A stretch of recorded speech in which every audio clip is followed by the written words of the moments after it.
ഈ ഒരു ക്വസ്റ്റ്യൻ എന്ന് വെച്ച് കഴിഞ്ഞാൽ 2019 CGL ടയർ 2 ചോദിച്ചൊരു ക്വസ്റ്റ്യൻ ആണ്. മെൻസുറേഷനെ ബേസ് ചെയ്തിട്ടുള്ള ഒരു ക്വസ്റ്റ്യൻ ആണ്. ഇതിൽ ആദ്യം എന്താ പറയണതെന്ന് നോക്കാം. ഒരു സോളിഡ് സിലിണ്ടർ ഉണ്ട്. അതിന്റെ ബേസ് റേഡിയസ് 12 സെന്റിമീറ്റർ ആണ്. ഹൈറ്റ് എന്ന് പറയുമ്പോൾ 15 സെന്റിമീറ്റർ ആണ്. Melted and recast into N toys. അപ്പോൾ മെൽറ്റഡ് ആൻഡ് റീകാസ്റ്റഡ് എന്ന് പറയുമ്പോൾ തന്നെ നിങ്ങൾ ആദ്യം മനസ്സിൽ വിചാരിക്കേണ്ടത് വോളിയം സെയിം ആയിരിക്കും. അതായത് ഒരു ഐറ്റം മെൽറ്റ് ചെയ്തിട്ട് പുതിയ ഷേപ്പിലോട്ട് മാറ്റുവാണെങ്കിൽ അവിടെ വേസ്റ്റേജ് ഒന്നും ഇല്ല എങ്കിൽ വോളിയം സെയിം ആയിരിക്കും.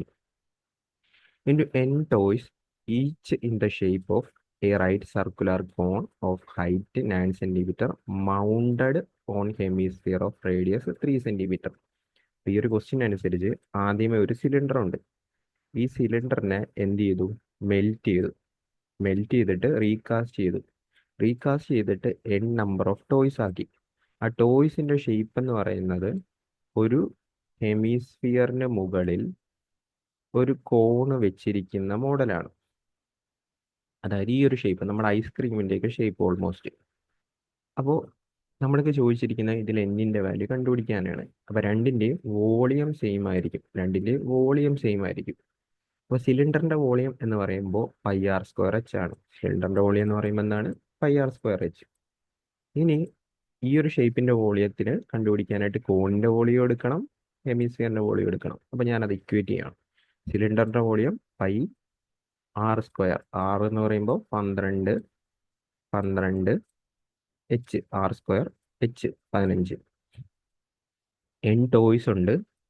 അതിൽ ഒരു കോണുണ്ട്. കോണിന്റെ വോളിയം എന്ന് പറയുമ്പോൾ 1/3 πr²h. റേഡിയസ് നമുക്ക് കണ്ടുപിടിക്കണം അല്ലേ?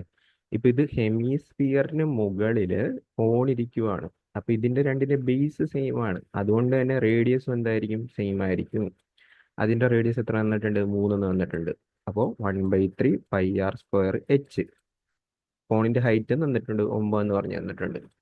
ഇനി ഹെമിസ്ഫിയറിന്റെ വോളിയം, അതായത് സ്ഫിയറിന്റെ വോളിയത്തിന്റെ പകുതി 2/3 πr³. 2/3 πr³. ഓക്കെ, നമുക്ക് ആദ്യമേ ഇവിടെ വെട്ടിക്കളയാനുള്ളതിനെ വെട്ടിക്കളയാം. ഇനിയിപ്പോൾ ഈ പൈ, ഇവിടെ ഒരു പൈ, ഇവിടെ ഒരു പൈ, അത് നമുക്ക് കളയാം. ഓക്കെ, കൺഫ്യൂഷൻ ഒഴിവാക്കാൻ വേണ്ടി അത് മായ്ച്ച് തന്നെ കളയാം. ഓക്കെ, ഇനിയുള്ള ഐറ്റംസ് എല്ലാം ഞാൻ മായ്ച്ച് കളയും. ഇനിയിപ്പോൾ ഇവിടെ 12 ഉണ്ട്. 12 എന്ന് പറയുമ്പോൾ 4x3 ആണ്. അതുപോലെ തന്നെ ഇതാ ഇവിടെ 3 കിടപ്പുണ്ട് അല്ലേ? അപ്പം ഞാനാണെങ്കിൽ ഇവിടെ നിന്ന് 3 3 വെച്ച് വെട്ടിക്കളയുന്നു. ബാക്കി പോയിട്ട് 4 4. ഇവിടെ നിന്ന് ഒരു 3 എടുത്ത് കളയുന്നു. പിന്നെ ഒരു 3x3 9 ഉണ്ട്. അതിൽ നിന്ന് ഒരു 3 വെട്ടിക്കളയുന്നു. ഇവിടെ നിന്ന് 3 3 കട്ട് ചെയ്യുന്നു. ഓക്കെ, ബാക്കി 4x4x15 എന്ന് പറയുമ്പോൾ n ഇൻറ്റു ഇതിൻ്റെ അകത്ത് 5 എന്ന് പറഞ്ഞു വരും. ഇതിൻ്റെ അകത്ത് ഇവിടെ ഒരു 3, ഇവിടെ 2 മാത്രം മിച്ചം വരുള്ളൂ. അപ്പം 5 എന്ന് പറഞ്ഞു വരും. ഈ 5ഉം ഇതും കട്ട് ചെയ്ത് കളയാം.